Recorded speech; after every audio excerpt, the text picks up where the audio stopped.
Di Michele Zaccaro, mamma.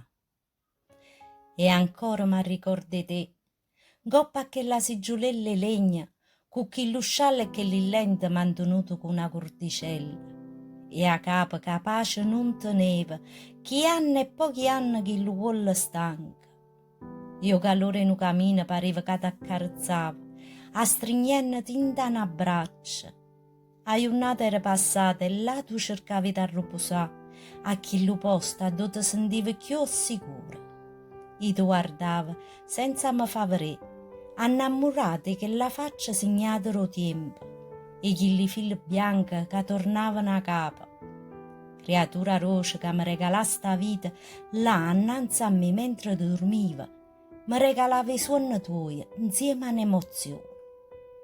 E più io ti guardava, e più forte mi saglieva a voglia di stringere in le braccia mie, a voglia di ricambiare tutto l'amore sincero, a voglia di chiamare mamma.